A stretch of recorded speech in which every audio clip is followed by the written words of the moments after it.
Everybody, thanks for joining us. Nate Lind here from Ecom Legends, and I've got another Ecom origin story for you. We have Mr. Oliver Kenyon. Did I pronounce that right, Oliver? You did, Kenyon. Absolutely. Not Yes. far off. Okay. I always have like these nightmares of like these NFL analysts that are talking about the players that are on the field and then butchering their names. And I'd like to hear you do it in a British accent. That would be good. I don't know that I could put me on the spot and do Kenyon.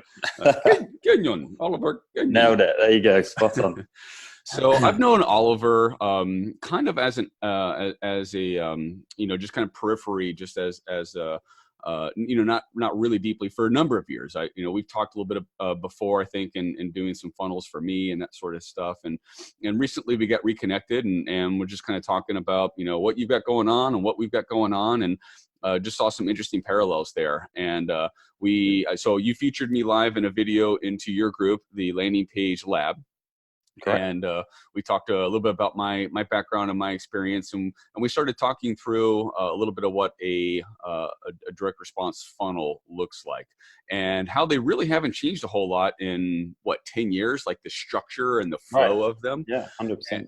That's really kind of withstood the test of time. So for those of you that are watching, give us a big thumbs up. We always need encouragement. Gives us the passion to put good content out there. Let us know any questions you have. Pop just a comment. Where the hell are you? I'm in Texas. Oliver, where the hell are you? Bristol in the UK. Fantastic.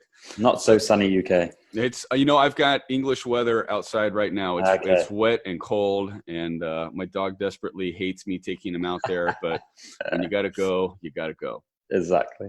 So we are going to circle back to your origin story. Very curious to how you got into all this, and then we're going to come back and talk about what is the 2020 perfect Facebook native Google. How does that flow into a DR page? What that looks like, what the flow and structure of that is. And so we'll give that, so stay tuned for that bit. But in the first part, Oliver, what does your empire look like today? Tell us about your agency. Absolutely. No, I appreciate you having me on the show. Amazing what you guys are doing with the legends and the groups and stuff. So it's a real honor to be on here. And yeah, to kind of take you back to the beginning, how I kind of got into this space. I was a chef. So up until the age of 24, I was a chef working stupid hours for stupid to little money. But I loved it. I'm not going to say I didn't. I loved it. I loved the company I worked with. We were a family. They kind of put some real kind of good morals, into me whilst I was growing up. But I was fascinated with the online space, with doing something for myself. And believe it or not, this kind of kid from the UK, I used to be obsessed with like hip hop and rap music. So I was on the days of kind of like 8 Mile and the rap battles. I was on these rap forums, kind of reading the battles back and forth and stuff, and got interacting with different people. And I came across someone who was doing basically CPA marketing. So CPA, for people who don't know, is cost per action. So it was back in the days of incentivized marketing, where you would have these little gateways that would pop up and say, fill in a survey and then you can get the content, whether that's a video or a download, whatever it may be. And he was doing quite well with CPA marketing. Now, I was making probably $1,000 equivalent, maybe about $1,000 per month, working stupid hours in the kitchen, split shifts. So I was working sort of 8 till 3 o'clock. Then I'd have a small break, go back in and work till kind of midnight in the kitchens. And he would sort of show me his stats, and he was making $1,000 in a month. And I was like, what? How this guy? How's this done? So long story short, I kind of started interacting with him and engaging with him. We set up a few campaigns together, my first ever marketing campaigns, and we actually did relatively well. This was back in the day where I'm sure, Nate, you probably remember, where you could grow a Facebook group to 100,000 likes within like a week, right? And the engagement was so good. The reach was amazing. You didn't have to pay for that reach. The good old days, I say. But anyway, now so people are all jaded. So we built these pages and we earned some money. I can remember that first month I earned probably the equivalent of what I was earning at work, but I earned it in a couple of hours. So I was like mesmerized. I was instantly hooked on this whole affiliate marketing, CPA marketing thing. So I went out and I don't know if you remember, but there was a network, I think they do still exist, but called CPA Lead. And CPA Lead was great because they had like a chat room. They did it very cleverly. They had a chat room within the dashboard. and you could shout out how much you earned in that week or day or whatever. So people were like constantly like, oh, we need to beat this guy. I need to be the day's top earner. But they were constantly asking for questions. And what I found is no one really back then wanted to share. It was very secretive. No one was willing to share their methods. It was all kind of new. And so I struggled to learn more to advance that side of my kind of career. So I was fascinated, like I said, with these kind of hip hop and rap forums, and they were built on vBulletin, which is an old forum software. So I instantly thought to myself, well, why don't I start a forum? I've known these forums. I know CPA marketing. Let's put our hands together. Let's create a forum for CPA. And this was, back early 2000s, I would say. Sort of 2005 to 10, whereby you wouldn't have too many forums. There was Digital Point, there was Warrior Forum, and there was maybe one or two others. Was Wikifire around back then? Wikifire, there you go. Sorry, yeah, Wikifire. But as you probably know, especially Wikifire, it was a very closed community. They didn't like newbies coming in. You'd often get, not bullied, but you get taken the piss out of if you didn't know what you were doing. So I wanted to start this little community that was originally called CPA Fix, to be a middle ground for marketers on CPA Lead to come and discuss openly. People who wanted to share and help others. There wasn't many of us, but who wanted to kind of have an open mastermind on the forum about CPA marketing. So I started this forum, and all of a sudden it started to pick up interest. I never planned for it to be a business. I didn't even know what business looked like back then. I was 18, I was still at college and then working full-time as a chef in between when I went to college, and when I came back, I was full-time.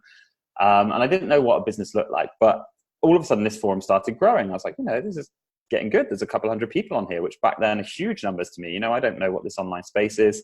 And that was when a little known guy, a guy who's very well known now, Tim Bird, actually contacted me, and he used to own an affiliate network called Plus. Shout out to Tim Bird, the Godfather. Tim, the Godfather, I know, yeah, massive shout out to Tim. But Tim contacted me and he said, look, Oliver, can I put some banners on your forum? Can I advertise my affiliate network on your forum? And I said, what do you mean? I don't even know how this works. He was like, well, I'm going to pay you. I'm going to put a banner on the forum, and then people will click through, join my network. And, if they earn on our network, I win. So I was like, okay, you're going to pay me? It's like, yeah, okay. So he started paying me a couple $100 per month to advertise on CPA Fix. And I was just fascinated with the world. So I started earning money, and it got to a point whereby I was earning near enough the same amount as my full-time chefing job, but in, say, a tenth of the time. So I would come home from work at midnight and I would stay on my computer till 2, 3 in the morning, grinding away, creating this community forum, earning money, doing a bit of CPA on the side. And I kind of all of a sudden had a kind of realization that I needed to, if I was going to make the jump from a chef to an entrepreneur or, online guy, I had to do it, because the money was adding up. And I was like, if I can earn $1,000 in 2 or 3 hours a day, what can I do when I have all of my day? So I made that leap, and, touch wood, I haven't looked back. The forum continued to grow. We sold that forum 2 years ago. It was at 100,000 members. It's now the biggest affiliate marketing forum online. And that kind of led into what I do now. So right now we run a landing page agency. So we design, develop, and integrate landing pages. And basically back in the day, again, another shout out to Tim Bird. I owe this guy a lot. He knows that. He's a good friend of mine. But he was actually the first ever real client for our agency, Landing Page Guys, because he would see the graphics and the design and stuff of the forum. It all looked very smart. I had my own blog, looked very smart and good. And he asked me to basically use my designers and developers. And, before I knew I was an entrepreneur back then, I kind of maybe arbitraged the two. So, I would be the middleman managing his projects and charge him a fee. And then, I would hire my developers and designers, who I still work with to this day, 7, 8 years on. And that was basically the beginning of Landing Page Guys as we know it. So I met my co-founder, Andy, on the forum, on the affiliate fix, my affiliate community, because on the forum in your post, it says where you're from, location. And he was Bristol. I was Bristol in the UK. He hit me up and said, do you want to meet for a coffee? My now wife warned me dead against it, because she didn't get the online space. She was like, this guy could be some 90-year-old man in his boxers. You don't know who you're going to go meet. But we met up, and I originally employed him for about a month, and then soon realized that I couldn't do this alone. He was the other half of me, if that makes sense. He's very good at what I'm not, and I'm good at what he's not. So made him a co-founder, and yeah, 6-7 years on now, we're doing pretty well. So from a scale perspective, are you guys a 6-figure agency, 7-figure agency, 8-figure agency? Where do you guys land on a gross revenue perspective? Right now we're 7. Yep. We have goals within the next 1 to 5 years, hopefully to push way beyond that. Yeah, that's no shy number to hit. As an agency, your numbers are quite a bit different than like ecom companies. It's absolutely. I heard someone talking about. Actually, I think it was Josh. No, we were talking the other day. I don't know if it was on my interview or if I was watching something else, and Sure. he had a really good comparison. It's kind of like a 9-figure ecom company equals like the equivalent of an 8-figure SaaS company. Typically equals like a, kind of a 7-figure, agency or, service. Yeah, because company. I guess we're service-based. Exactly. You've just said it. We're service-based. So we have to still provide a service. Whereas, when you're an e-com, you can scale because if you're selling something and it sells, you just up the budget. I know it's not that easy. People are probably shouting at me going, oh, I wish I could just hit the button and scale it up. But, the more you scale, the more you sell. With a combination of CPA and landing pages. There you go. That's my backstory. That's how I fell into it. So how many employees do you guys have? So we have 7 here in the UK, in our office in the UK, and then we have a remote team of 30 plus. So anywhere between 30 40. We're currently aggressively hiring. We're always taking on new developers, designers. We are always taking on new customer support in our internal office. But we're based all around the world. We have an amazing team. The core team is here in Bristol in the UK. And that's kind of like our customer support, our project management, and our sales and operations, basically me and my co-founder. And then, all of our team is just basically based all around the world. So I think we have 36 at the moment. I'll have to ask the project management team. They now take care of the kind of hiring and firing and stuff. I'm more sort of top level now, which is nice. But that's right. Now you can put yourself out there so people can hear your story and learn what you guys do. When you were making that transition from being a chef into into that next phase of your entrepreneurial career, really like the birth of your entrepreneurial career, what were you hoping to get out of that? What was being an entrepreneur going to give you?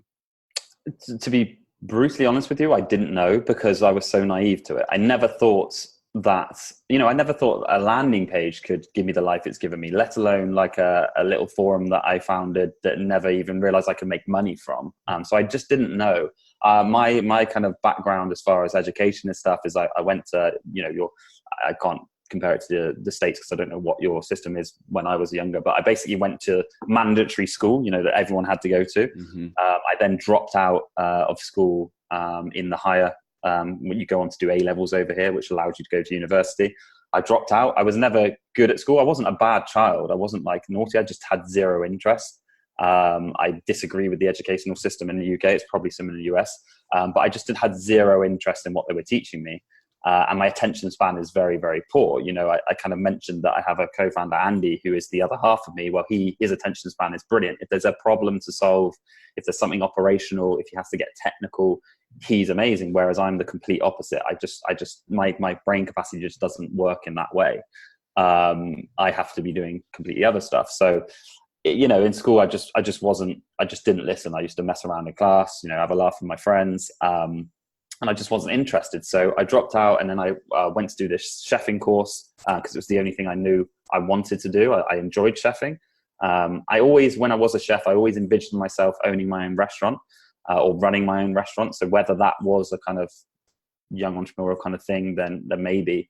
But it was only really when I started making money from this online stuff that I got the buzz and realized I'd found my passion and where I want to be in life. I think these people who say they they're born an entrepreneur, they knew from like the age 2, they used to have the lemonade stand. Like, I'm sure all that stuff exists. I'm not knocking it, but it's not the case for everyone. And if you're, sat here watching this video thinking, that never happened for me, it doesn't have to happen like a fairy tale. It could just be something that you fall into.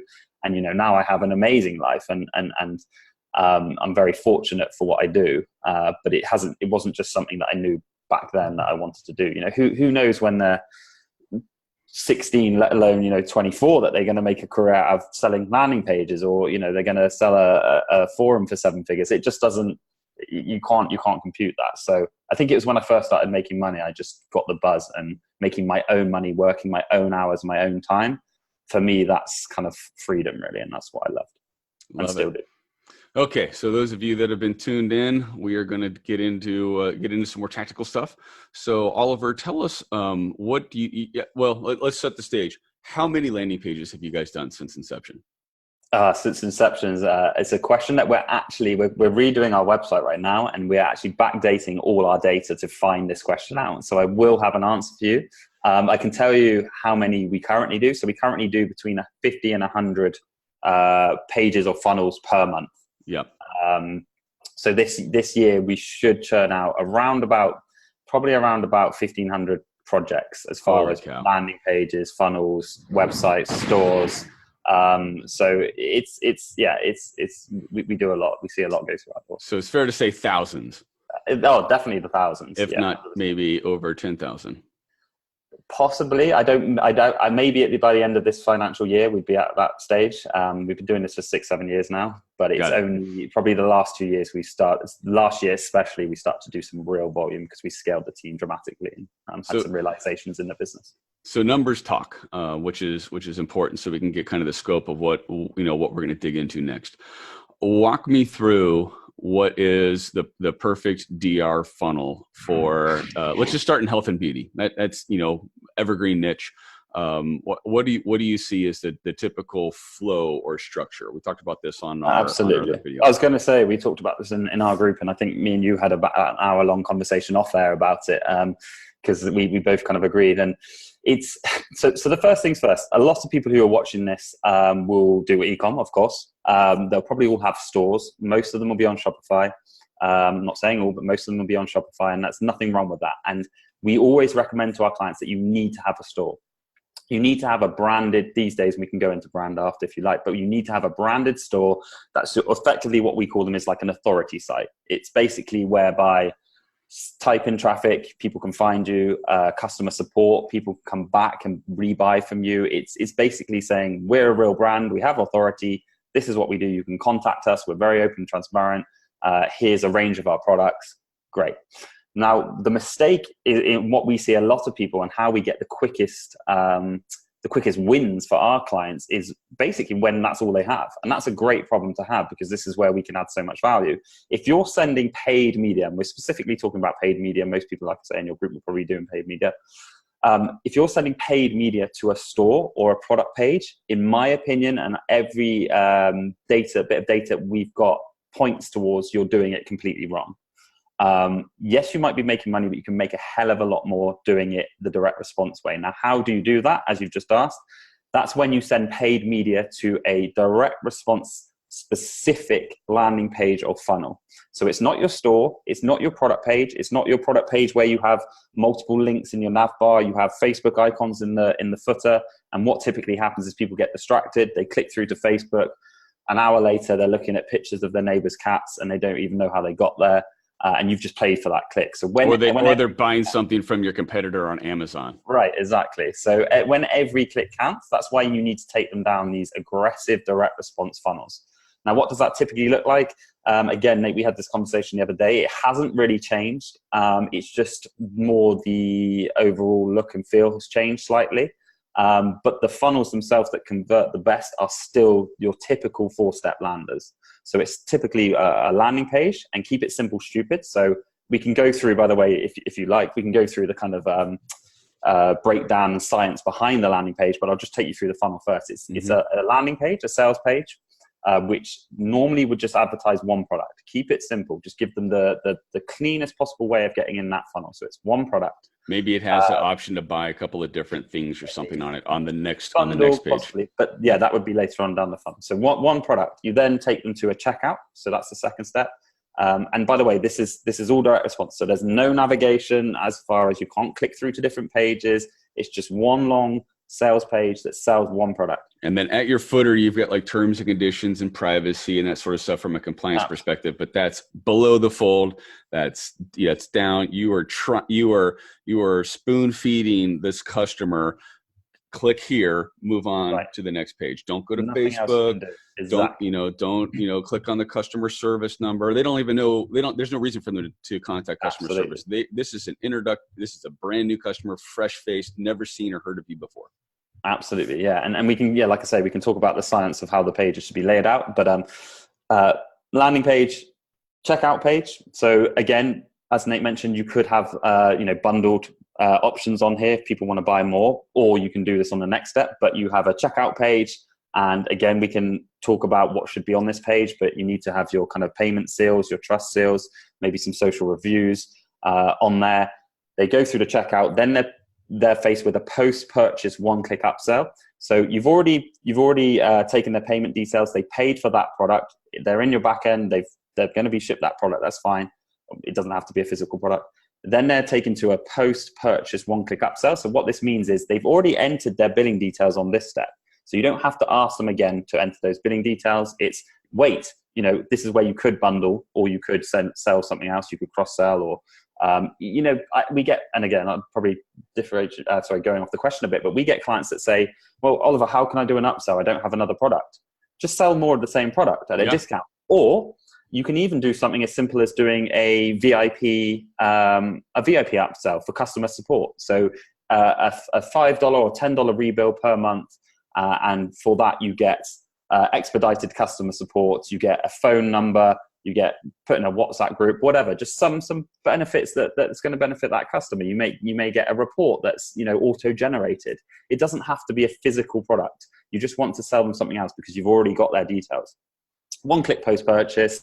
You can take them up and down if you want through upsells, downsells, but the simple flow should be then a confirmation page that kind of basically shows all their purchase details, how they can get in touch with you.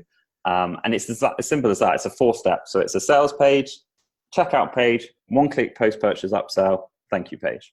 Yeah, absolutely. And I think you said, this is what you were doing and scaled to 7-8 figures multiple times. We use this exact same formula for dietary supplements, for anti-aging skin creams. We use it for beard supplements, beard oils. At one point in time, Beardsar was the biggest beard company in the world. We did like 8 figures of sales in 2016, and this is the same formula.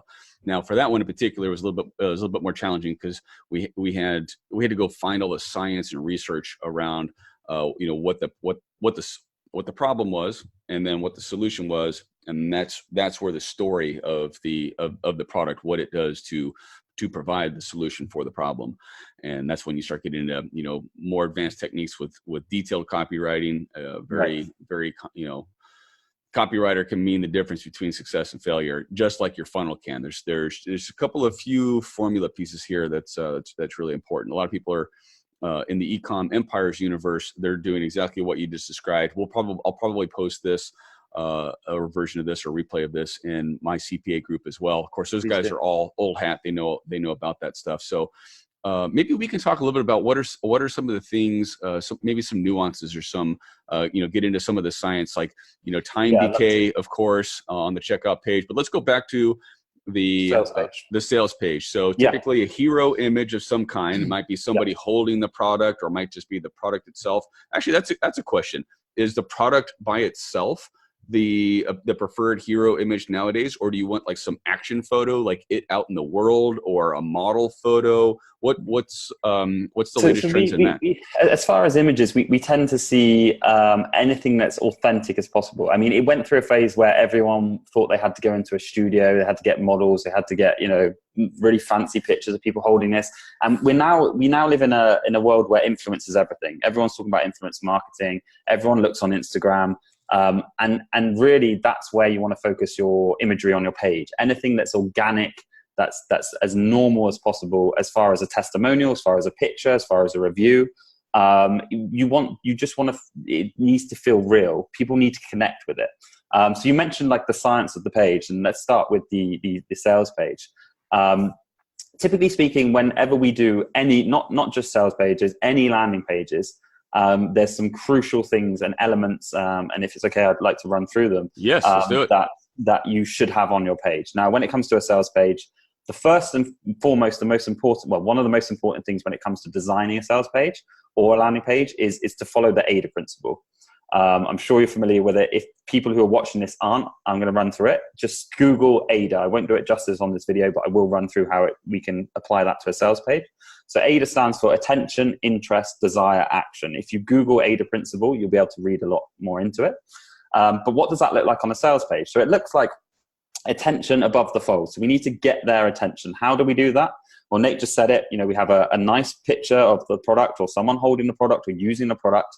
And then we need to support that with clear headline and subheadline. So the headline, when it comes to copy, again, I know you mentioned content, and I know your wife's an incredible copywriter. So if anyone needs copy, by the way, get in touch with Nate's wife. But shout out to Bobby Lind. Exactly. Shout out to Bobby. But the copy should always talk about benefits instead of features. Where people go wrong is they talk about features. These headphones, they do X, Y, and Z. They have the latest technology. They soundproof this, and this. Comfortable fit. Right, but features are what people don't want to hear about. They want to hear about how the product benefits them.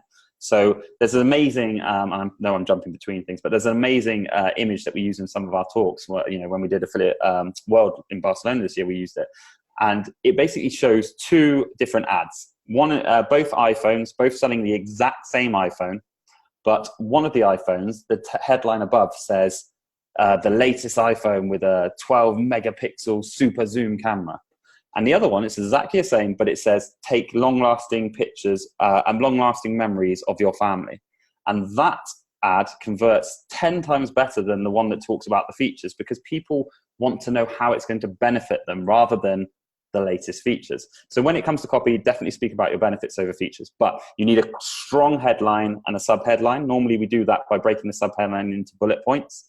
Use odd bullet points, so 3 or 5. And then you need a strong call to action. So whether that's just one strong call to action above the fold and a testimonial. If you don't have a testimonial above the fold, then you're losing money. You're losing clicks. You need at least one testimonial to support the call to action above the fold. There's other things we can do, especially when it's like sales pages. Make sure that you have payment seals. So the payment processing seals like Visa, PayPal, Authorize, whatever you take. Support them by your button, because all these things are instilling trust. They're saying you're a trustable brand. People recognize these brands. They then, something in their head thinks, we can trust these guys a bit more. So that's above the, sorry.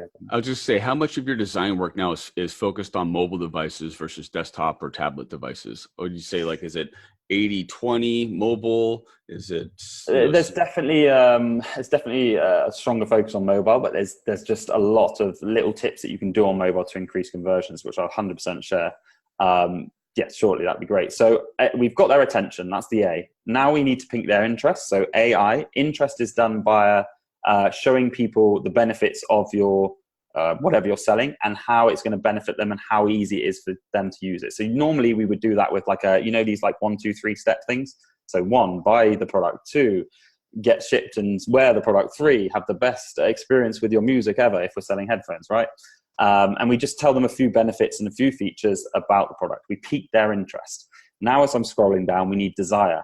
And this is probably one of the most important sections in this day and age because of the days of social media and influence marketing.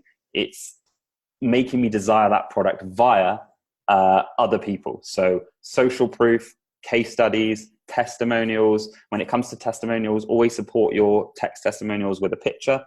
Always get some video testimonials. Someone on an iPhone just doing a testimonial is way more trustable and authentic than a professionally shot testimonial that convert better. Believe me, you don't need to spend a lot of money to shoot testimonial videos. Just get one of your friends to do it on their iPhone and it's going to work. So desire is social proof. And then last but not least, action. What is the easiest possible, clearest way for someone to take action to buy your product or to opt in or whatever it may be? So don't confuse the messaging.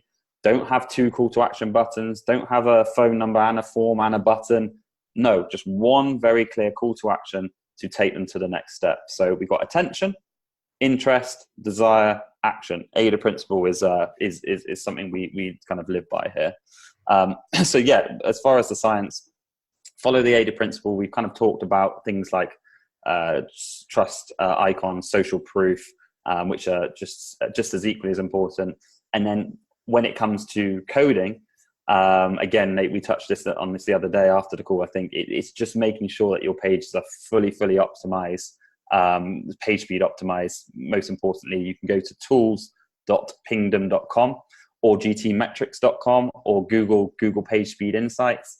All of these tools work. We probably prefer tools.pingdom.com. You put in your URL of your landing page, and it will just spit out basically how your page is developed, how fast it loads, and how you can improve that load speed. And you mentioned the other time is the simplest way. It's just compressing your images that anyone can do. That's an easy, it's an easy free way for anyone watching the video to check to see whether they're leaving money on the table or not. If they don't have, does Pingdom do it like on an A, B, C, D, F score, or is it like 1 out of 100? Sorry, it's 1 out of 100. Okay, Pingdom. So and what do you like to see your clients' pages at? Is it like 90 and above, 95 and above? Yeah, so it depends. When it comes to a sales page, this is another kettle of fish. But when it comes to sales pages, we know that it's people are more comfortable sticking to, say, for example, Shopify, because it's easier, because they can edit things on the back end. But the problem with, say, for example, ClickFunnels, Shopify, even WordPress, is they add to your load speed, because there's systems behind that. They load lots of scripts. It's heavy loading. And when you're doing paid media, even like a second makes a huge amount of difference in your conversion rates. So if you are using those systems, then you can expect on a sales page, you want to be anywhere under 6 seconds, ideally below 4 seconds on a load speed. If you're loading anywhere above 6 seconds, like you said, I mean, anywhere you're leaving money on the table if you don't optimize for speed. But anywhere above 6 seconds, you're losing out on money.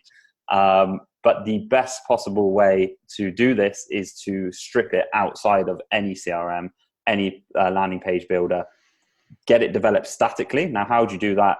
People get scared if they're not technical that it's a big thing. It's not. I'm not technical at all, and I can do it. You obviously need to find a developer or hire us, but you basically buy a server, so a hosting solution. You can use something like SiteGround or High Velocity or whatever you want. Just buy a VPS or a server. It doesn't cost you much, maybe $30 a month, something like that. And you build your pages, your sales page, statically. So what that means is it's just raw HTML, CSS. There's no external backend. There's no scripts involved, so it loads super, super quickly. And then you just use buy buttons that link to your Shopify checkout. So you don't have to get rid of Shopify. All the processing, everything still goes through Shopify. But these direct response, and this is what we're doing, majority of our work is now month in, month out, is basically taking ClickFunnels or Shopify pages or WordPress pages and pulling them out, redesigning them to be these aggressive sales pages on a server statically, and then just linking them up to your checkout, and your conversions are going to go through the roof. Yeah, absolutely. And you're testament to that, right, Nate? Because that's what you guys used to do. That's all we did. We would do rapid development in ClickFunnels, and then as soon as we got kind of close to our winner, then we would have them put into just a very streamlined website, and that would just plug into our CRM. We always use Limelight CRM. Limelight's brilliant. Sold them some reporting and analytics, and they went through a big upgrade. I want to say it was in 2016 that they put everything. They moved from whatever server system onto AWS and spread it out. So like the speed time for people then going through the shopping cart process was very rapid. And I think for those that are watching that are only using a Shopify's type solution, a lot of people have tried to bolt on like funnel builders and that kind of stuff. Again, if it's a CMS type solution, that's only going to get you a part of the way there. I wonder what's like the good measurement in terms of when people should switch over. I think because the cost of doing this, Oliver, it's like what, $2,500, $5,000 to, to do like the Yeah, full sequence of funnels, yeah, right? exactly. So for us to say, for example, for us to pull a sales page. So let's say you still want to stick on Shopify as far as you want to have your processing and everything. I get it. It's easy to manage on the back end. Things like Limelight and Connective are brilliant, but they may be a bit alien to people. So I get it. And there's a cost that comes with them. The cost is worth it when you do volume. But if you want to stay on Shopify, the cost for us to create, so design, develop, and integrate a direct response sales page for your product outside of Shopify statically, and then link it to your cart is like $1,600. Yeah. So it's like, you're probably making that per day. Oh, absolutely. Once you're getting some traffic going, it pays for itself. Exactly. Like and then when you were talking about a kind of full funnel, so that 4-step funnel that we've been talking about, the sales page, checkout, upsell, confirmation, integrated into Limelight, we do everything. We do the design, development, the integration. You're looking at around about 2,000 to 3,000 US. It's a no-brainer really, because you're going to make that money back straight away. So the stepping point I see people struggling with in the Shopify universe is they get started. You're using Shopify. They're sending traffic directly to a product page. Then they're doing, the customer's doing ordering from there. That's kind of like what some of the more sophisticated folks. Once you get to, I'd probably say like around like $10,000 a month, you maybe not even that much, maybe $5,000 a month. You need to get a custom design sales page starting point. Link that to Shopify. That's kind of like your second step, your second evolution of gross volume. Then once you get to, probably $10,000 or $15,000, $20,000 a month in sales, that's when you really need to look at investing in an enterprise level shopping cart, something like a Limelight that you can really start pushing more traffic through, that links up all your customer service, your fulfillment, all that sort of stuff. I couldn't agree more. And in a perfect world, that's what we would recommend all our clients do. Yeah, it's purely an education thing, and that's nothing against people who contact us or anything. We're here to educate, but I get it. It's the alien, it's the unknown. Something on Shopify is working. Shopify is trusted by millions of brands. Why would I switch? But if you can invest 2,500 or 3,000 and make a hell of a lot more money, then that's why you switch. Okay, so let's go back to the science of the funnel. So we've gotten through, I think, some pretty healthy tidbits on the sales page. Let's talk about the checkout page. Do you like to see the shipping information on the checkout page? Do you prefer it to just be the credit card information on the checkout page and push the shipping information back to the landing page? Where are you? Because that is something that has changed over the years. I've seen it move back and forth, where the landing page has the shipping form on it, and then not, just kind of depending on a number of factors. What's the latest and greatest there? Yeah, no, so absolutely. So the most important thing is obviously you can split test the two if you wanted to, and that would be the best test, because like you say, it is just a numbers game. Sometimes one converts better. Sometimes it depends on your product, your brand, your overall feel. A lot of brands would rather just have a buy now button or an add to cart button on the sales page, because they're trying to get away from, the 3 years ago, where all these trials pages where everyone's rush my order, fill in the form, quick. They're trying to be a bit more looking at longevity, polished. Exactly. And that's done by having just an add to cart or a buy now, and then you'll go to the page where you put your shipping and your billing details. Obviously, if you're running on Shopify, we can't control the cart. So that would just be the normal Shopify checkout. But yeah, we see both. I mean, to be honest, we're doing more of just the sales buttons on the page, not, your old school kind of form top right, where you would take your personal details, then be taking to your billing details. What a lot of people doing now are they're having an email field plus a buy button on the first step. So at least they're getting partials, they're getting that data, they're getting that email. So if people drop off on the second step, they can remarket to them via the email, cart abandonment, and they can say, come back. But it's just a case of split testing. And the thing about the checkout page is it's more to do with what you have on that page. So it's laying it out in a very neat, clean way. It's using good front-end validation so that you have live validation on each field, so that when people fill in the step, it gets a tick or a cross. So, it's not, I've seen so many examples whereby they have no validation. So you fill in the form and something's incorrect, and then it just deletes all your data and people have to refill it in. They probably won't, because it's a ball ache to do a whole form again. Yeah. You get pissed off with the experience. It's not a good experience. So it's all about making that experience better. Again, that comes down to load speed. It comes down to having trust badges. So your merchant processing, your payment processing badges on that page, your SSL certificate icon on there, your money, maybe not money back guarantee, but your like safety guarantee, things like Norton, antivirus, all these kind of little things that instill trust really, really do help and work on all your pages, but specifically your checkout pages for sure. And trying to keep everything above the fold. What are you seeing for like limited supply or time decay, or this is a those things limited still time work. offer? Yeah, those things definitely still work. Fixed navigation warnings still do work. What I would say is don't make them as spammy as we used to. So you don't want them like flashing in red and all singing and dancing. Just a nice subtle kind of a thin bar at the top that says warning limited stocks, or warning only a few left. Those things Offer do work. only available for the next whatever time. Scarcity definitely still does work. I mean, we don't live in I think everything goes in stages. Like Nate, you were aggressively marketing in the aggressive marketing era, like where trials and stuff, it really did exist, and you could pretty much say what you wanted. You could pretty much put any warnings, countdown timers, big flashing arrows pointing scarcity, and people have lived through that. So I don't think they're as susceptible to it anymore. People, they can spot when something's not legit, whereas they hadn't seen that before, so they probably didn't. So now I think it's more important to build trust. It's more important to look at longevity of your client, average order value, average customer value based on the whole lifetime of your client.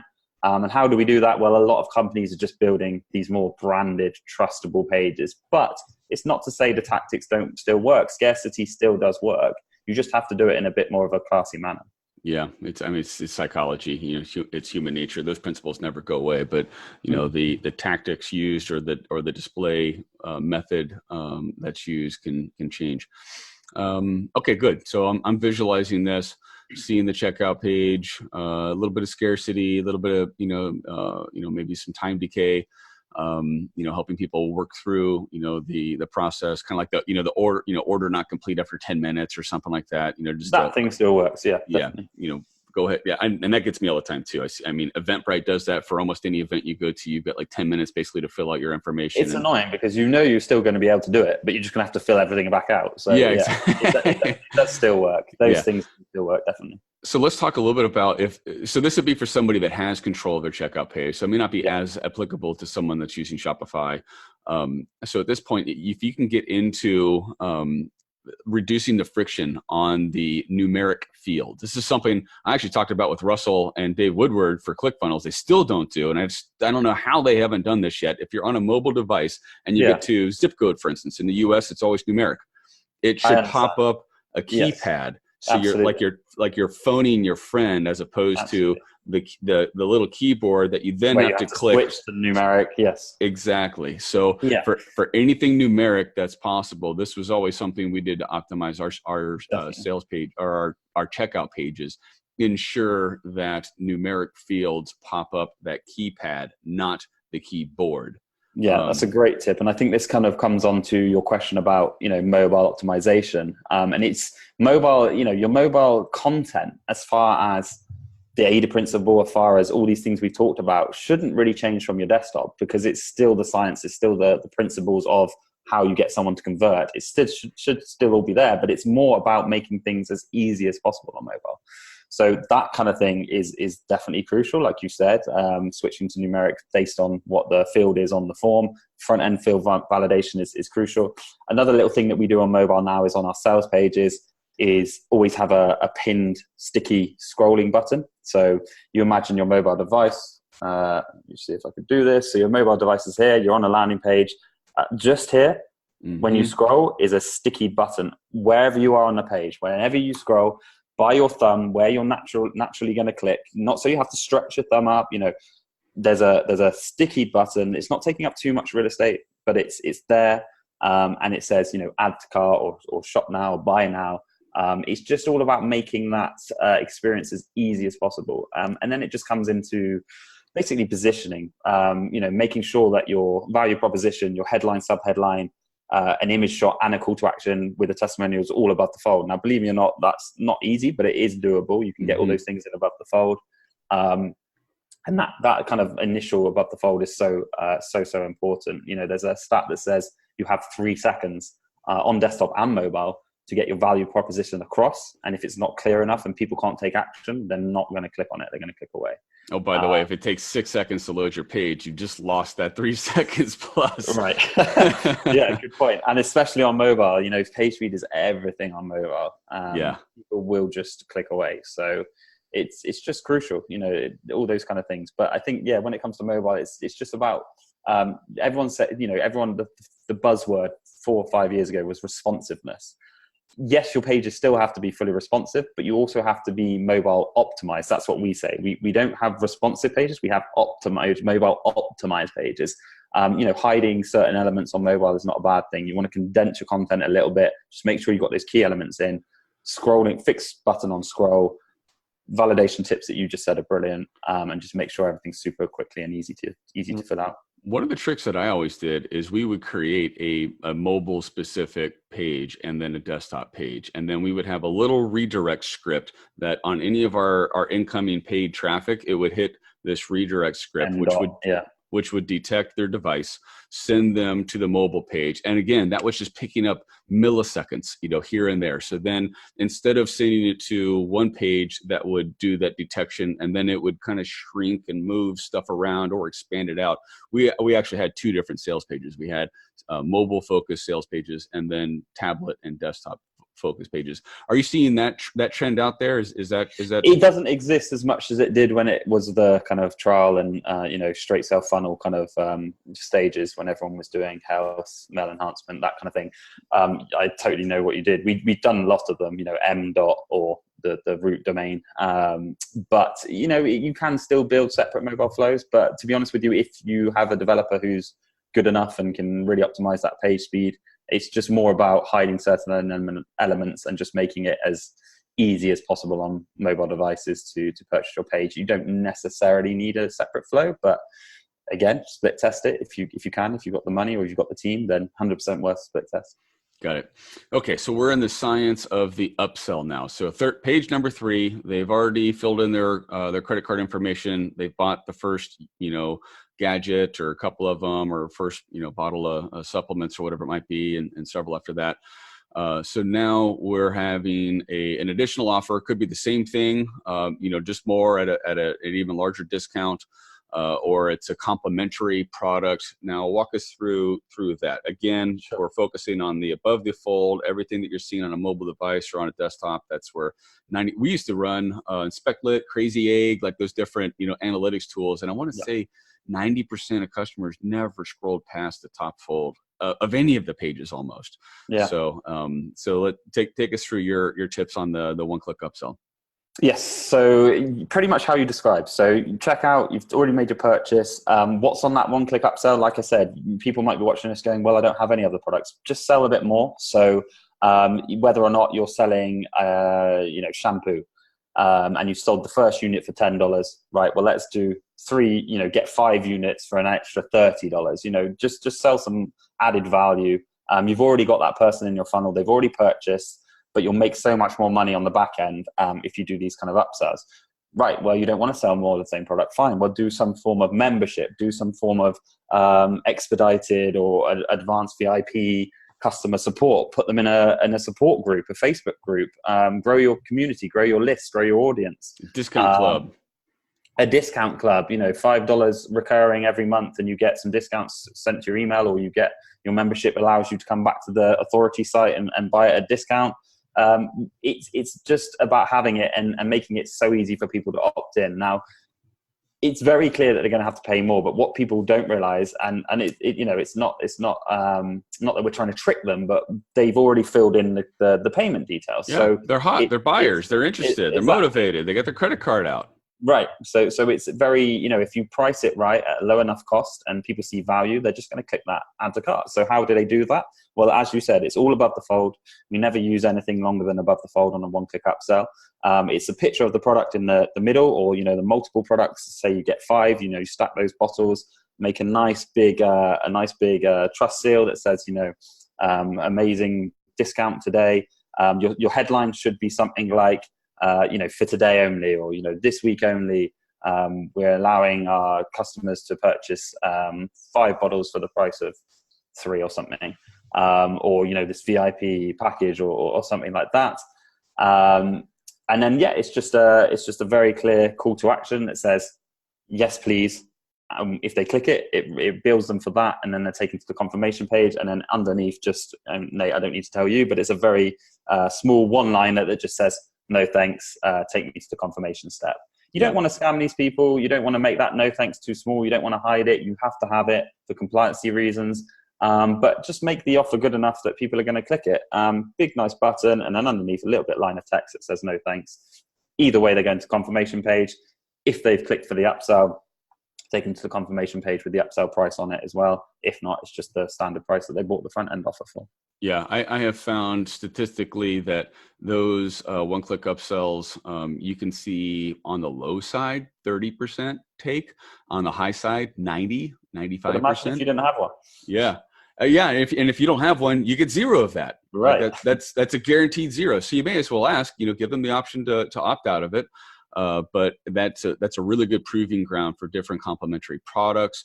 POD, you can, for those of you that are on Shopify, you can add a T-shirt, do a mug. Yannick Silver is famous for having done, adding a mug, to, a coffee mug to, some of his offers and seeing the conversion rate go up by, I don't know, some crazy numbers. I remember seeing Perry Belcher talk about that at AdSum a couple of years ago. Yeah. I never would have thought of like a freaking coffee mug.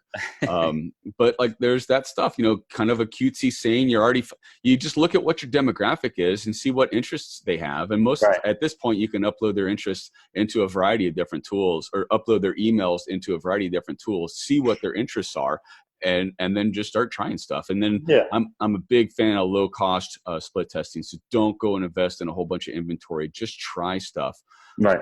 And it's affordable to try. You don't need to hire us to do that. There's apps on Shopify that will do this. Zipify, for example, Cart Hook. Yes. Big shout out to Ezra. I was talking to him yesterday. Yeah. So Zipify seems to be like the preferred, and Cart Hook's another one, but Zipify I see. I would say for someone on a lower budget who just wants a very simple, robust solution to do a one-click upsell post-purchase, Zipify is very, very good.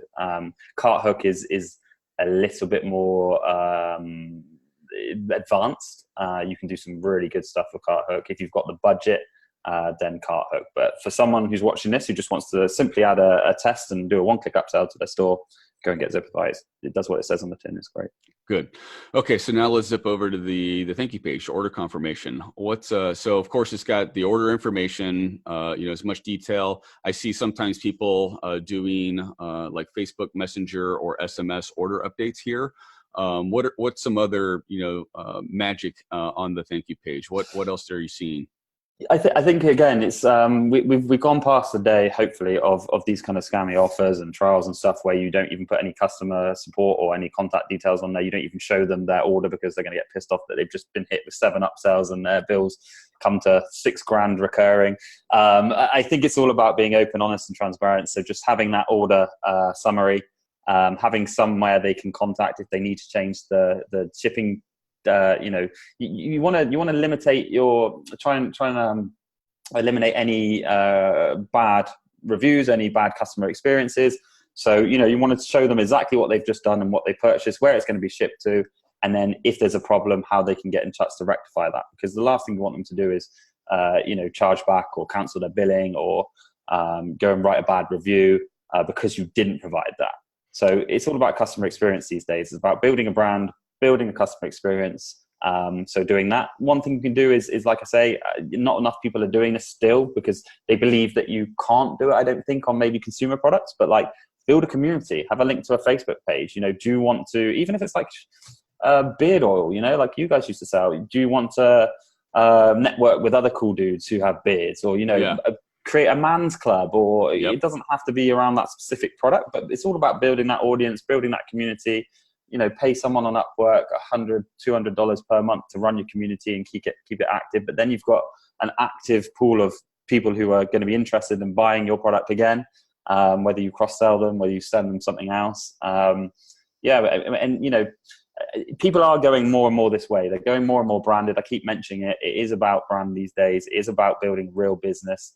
And just think, if you have a community and a list, when you, or if you decide to sell your company, the value is going to go up exponentially, because, you know, you then have an audience that whoever's buying can resell to, can reach, you know, and it doesn't cost you anything because people already bought your product. You just have to link out to a Facebook group or a forum or something. You know, as a consumer, the first time I saw this, and I think it was a Shopify store that did this, is it as soon as I ordered, it connected me with a basically a chatbot, you know, Facebook Messenger chatbot. And at first I was kind of puzzled, and then it would, you know, it was giving me order updates like, thank you, we've got your order. It's going to be shipped in the next 48 hours. And then boom, your order's been shipped. You should see it in the next 48 hours, you know, something like that. That I thought was a really smart way of connecting immediately. I love the idea of the community. I mean, there's all sorts of studies and psychology that shows that, you know, in this day and age, the more that we conquer things from a medical perspective and the longer that we live, now, the more our mental health is at stake. And one of the biggest things that, you know, that entrepreneurs have, like really anybody, like the statistics now for suicide and depression and that sort of stuff are just off the charts in growth. And so much of it is because in this digital world now, we have such a shallow level of connection with people. Any opportunity to truly connect with people, especially based on interest groups, and consumerism is the number one interest group in the world. And then segmenting that out of, and I think there's also studies that talk about consumerism is actually the number one recreational activity for everyone, as well as buying stuff.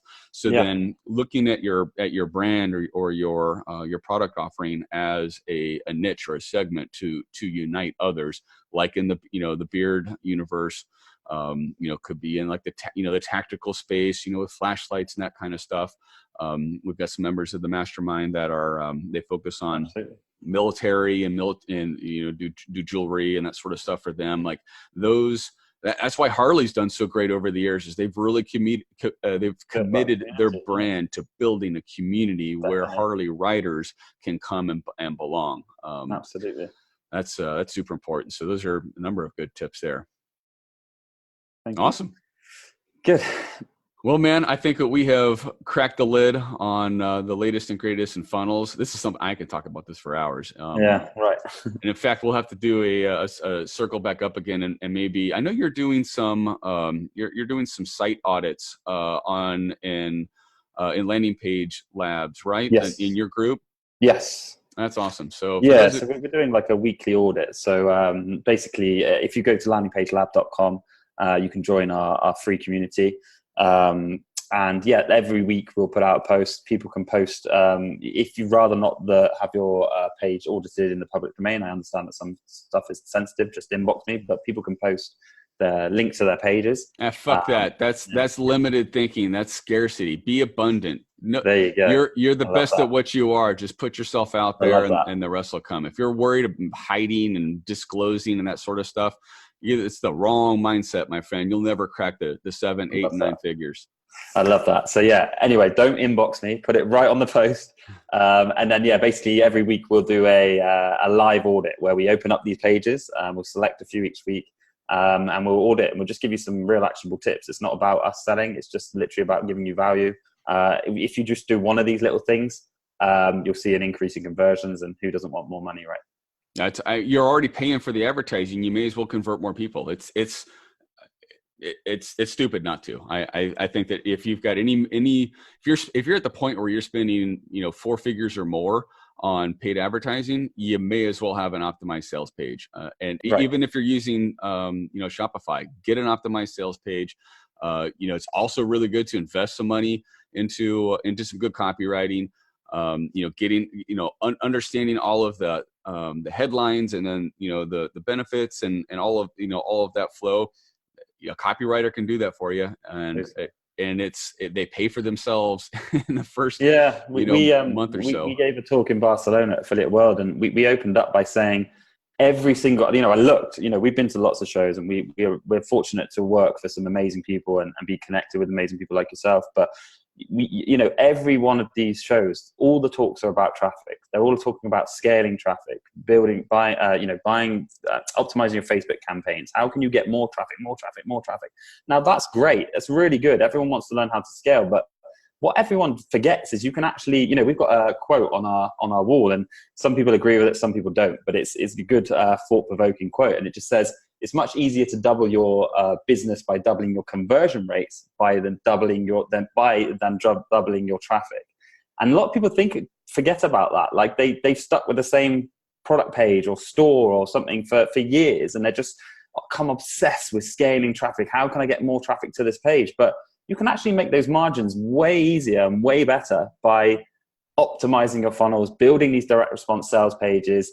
And you can get some really, really quick wins for an affordable price, or go and do it yourself. You probably have internal designs developers. Go and get them to do it. Show them this video, send them to our site. There's loads of education on there. I'm not here to sell. I'm just hopefully trying to help people, but it's so true. Maybe put some focus on optimizing your actual funnels and pages first before you look at desperately trying to get another ad account and scaling your traffic. Well, Oliver, I appreciate all the knowledge that you shared with us. What's the best way for people to get in touch with you? Yeah, appreciate it. So my email is oliver@landingpageguys.com, or you can just go to landingpageguys.com. You can see all our kind of portfolio and what we offer. We design, develop, and integrate landing pages at an affordable price, and we'll hopefully skyrocket your conversion rates. Or join us inside landingpagelab.com. It's a group. It's totally free to join, and you can see Nate's video in there as well. Yes, absolutely. So for those of you that are watching, we do have an event coming up. It's in Fort Worth, Texas, November 14th and 15th. If you'd like to meet more folks like Oliver, people who are Oliver's clients, folks that are very familiar with and are using direct response style sales landing pages, we'd encourage you to send me a message. And if you can make it, we'd love to have you. And in the meantime, Oliver, thank you so much for giving us some tidbits here. And, absolutely, it's been a real pleasure, and I've heard your events are incredible. So make sure people go. I appreciate that. It's my life's passion is to connect isolated entrepreneurs, and we're all connected on Facebook, but we're only connected like this. Imagine how much more powerful it is when you're connected like this, because that's really when people take a vested interest in your success, and you can't help but share and be compassionate, to your peers when you get together. So I've never seen so much love and affection and compassion and knowledge shared as at these events. That's why I do this. I love it. Love it. Thank you, guys. Tune in next time. And in the meantime, you know how to reach Oliver.